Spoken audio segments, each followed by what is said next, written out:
শিল্প লাগবে, শিল্প কোথায়? যা হচ্ছে শুভেন্দু আর অভিষেক দুজনে মিলে খাচ্ছে, পাখিদের কথা ভাবছে, পাশে চাই পাঁচটা তরমুজ বেদলে সংসার চলবে। রামেশ্বর ক্যাফেতে যে বিস্ফোরণ কাণ্ডে দুজনকে এনআইএ গ্রেপ্তার করেছে, দুজনেই কাঁথির এবং তাদের মধ্যে একজন মাস্টার মাইন্ডও আছে। কি বলবেন? দুঃখের জায়গা, পূর্ব মেদিনীপুর একটা সময় শিক্ষায় প্রথম ছিল, আজকে কখনো মদ বিক্রিতে প্রথম হচ্ছে, কখনো এনআইএ এসে যাকে গ্রেপ্তার করছে সে মাস্টার মাইন্ড কাঁথিতে বসে আছে। বাংলাটাকে কোথায় নামাচ্ছে এরা? কোথায় যাবে বাংলাটা? নামতে নামতে আর কোথায় গিয়ে পৌঁছবে? কিন্তু এনআইএ, ইডি, সিবিআই এদেরকে উত্তর দিতে হবে। এই যে আতখ্যাচড়া করে একটা তদন্ত হচ্ছে, তদন্তের নাম করে উপরে আতখ্যাচড়া তদন্ত হচ্ছে, কিন্তু তদন্তটা শেষ হচ্ছে না। একটা দুটো করে ধরছে, ধরে ওই তদন্ত ওখানেই শেষ হয়ে যাচ্ছে। এর বিরুদ্ধেও আমরা আছি। আমরা প্রত্যেক কটা তদন্ত, আজকে নন্দীগ্রামের তৃণমূল থেকে সিপিএম, সাধারণ মানুষ যারা মাথা তুলে বাঁচতে চায়, যারা মানুষের মতো মানুষ হয়ে বাঁচতে চায়, যারা দেখেছে যে রাজ্যে কিভাবে শিক্ষায় দুর্নীতি হয়েছে, যারা দেখেছে শুভেন্দুবাবুর নেতৃত্বে, শুভেন্দুবাবু যখন তৃণমূলে এবং এখন বিজেপিতে কিভাবে গোটা পূর্ব মেদিনীপুরকে নিঃস্ব করে দিয়েছে, হলদিয়া শিল্পটাকে শেষ করে দিয়েছে, নন্দীগ্রামটাকে শেষ করে ফেলেছে। শিক্ষায় দুর্নীতি, আজকে তৃণমূলের নেতাদেরকে আমরা দেখতে পাচ্ছি একদম কচি নেতা, ডাঁসা নেতা, পাকা নেতা, পার্থ সবাই মিলে একসাথে চুরি করে সব জেল কাটতে চলে গেছে। যারা তৃণমূলটা প্রকৃত অর্থে করতেন পুরনো দিনে, তারা কেউ দুর্নীতি করবার জন্য করতেন না। যারা বুথে তৃণমূলটা করেছেন, যারা আমরা যখন সরকারে ছিলাম, যারা তৃণমূলটা বুথে করতেন, তারা লড়াইটা করতেন, তারা স্বপ্ন দেখতেন তারা সরকারে আসবে, তারা সৎ পথে চলবে। কিন্তু দুঃখের হলেও সত্যি, তারা এখন বুঝতে পারছেন যে এই তৃণমূল ক্ষমতায় আসবার পরে চুরিটাকে প্রাতিষ্ঠানিক দুর্নীতি করে ফেলেছে। আর সেই তৃণমূলে থেকে চুরি করেই আজকে তার নেতারাই বিজেপিতে গিয়ে নেতা হচ্ছে। স্বাভাবিকভাবেই আজকে আপনারা দেখে বুঝে গেলেন যে তমলুকে কিন্তু এবার বামেদের পাল্লা ভারী, সিপিএম কিন্তু জিতবেই। আসো তৃণমূল পাহাড়ে চুরি, সাগরে তৃণমূল, সাগরে চুরি। আগে আমরা এতদিন পাকা তৃণমূলগুলোকে দেখছিলাম যে এগুলো চোর, এখন তো দেখছি কচি, ডাঁসা, যা যা কালেকশন আছে তৃণমূলের সবকটা চোর। একেবারে কচি তৃণাঙ্কুর, আর একটার নাম কি বল, কচি প্রান্তিক।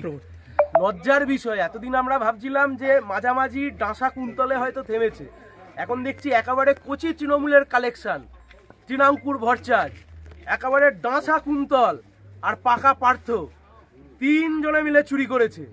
কিন্তু মাথার যে কালীঘাট, আমাদের কত এসব কচি, ডাঁসা, পাকা সব হলো, কিন্তু এই দিল্লির বিজেপির নেতারা যে কালীঘাটে মমতা ব্যানার্জি তার ভাইপোর মাথায় হাত ছাতা দিয়ে রেখে দিয়েছে, তার বেলায় কি হবে? মাথাটা তো খুঁজে বার করতে হবে।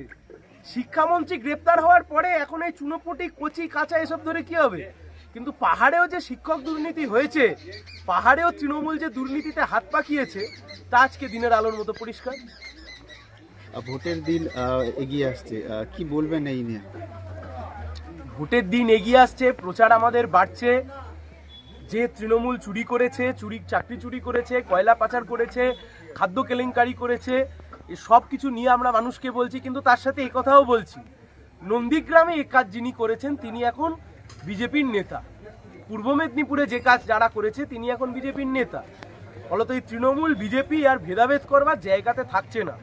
আর তার চাইতে বড় কথা, এই নন্দীগ্রামের মানুষজন বলছে এখন মোহাম্মদপুর পঞ্চায়েতের যিনি প্রধান, শেখ সুফিয়ানের জামাই, তিনি বিজেপি নেতা খুনে অভিযুক্ত, পোস্টপল ভায়োলেন্সের মামলা আছে তার নামে। তাকে মোহাম্মদপুর পঞ্চায়েতে বিজেপি সমর্থন দিয়ে তাকে পঞ্চায়েতের প্রধান বানিয়েছে।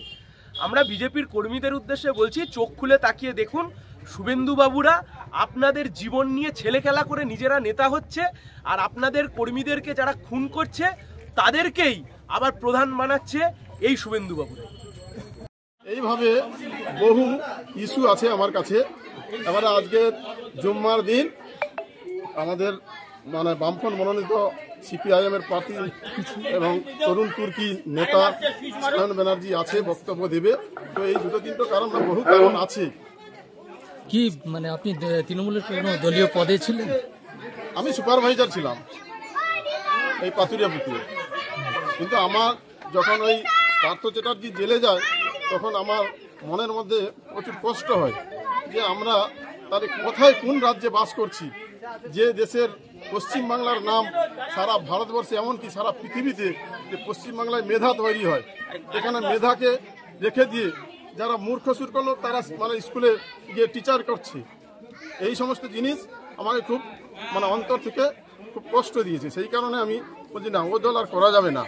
যে দল গরিব মেহনতি মানুষের জন্য লড়াই করছে, যারা রুজি রুটির কথা বলছে, আর আমাদের চোখের সামনে সিঙ্গুর এবং নন্দীগ্রামে যে শিল্প, নন্দীগ্রামে যে 2007 সালের আন্দোলন সম্পূর্ণ সিপিএমকে মিডিয়া এবং শুভেন্দু অধিকারী এবং মাওবাদী এরা সব চক্রান্ত করে এখান থেকে আমাদের শিল্পটাকে তাড়িয়ে দিল। আমাদের নতুন প্রজন্মের যে ছেলেমেয়েরা আজকে বিভিন্ন রাজ্যে কাজ করতে যাচ্ছে। আমার পাশাপাশি যে সমস্ত মানে বাড়িগুলো আছে, আমি একটা ব্যবসা করি, আমি কিন্তু থাকি, তারা কেউ 6 মাস 1 বছর পরে বাড়ি ফিরে, আরে কী খবর, ওই যাওয়া আসা ওখানে খাওয়া শেষ। আজকে যদি আমার পাশে নন্দীগ্রামে কলকারখানা হতো বা হলদিয়ায় যে কলকারখানা ছিল সেগুলো শুভেন্দু অধিকারী পুরো শেষ করে দিল, তাহলে এই ছেলে মেয়েগুলো আমার এইখানে দেশে থাকতো, তাদের বউ বাচ্চার সঙ্গে আনন্দে থাকতে পারতো। এই সমস্ত বহু দুর্নীতির সঙ্গে তো যুক্ত হয়ে গেছে দল, আর কর্মসংস্থান থেকেও আমরা বহু পিছিয়ে গেছি। সেই কারণে এখন সিপিএমের যে সমস্ত নতুন নিউ জেনারেশন ছেলেরা এই ভোটের ময়দানে লড়াই করছে, তাদের বক্তব্য বা তারা যে দেশ থেকে বিদেশ, জেলা থেকে ব্লক, রাজনীতি, খেলা, বিনোদন সমস্ত খবরে টাটকা আপডেট পেতে সাবস্ক্রাইব করুন আমাদের চ্যানেল হলদিয়া লাইভ।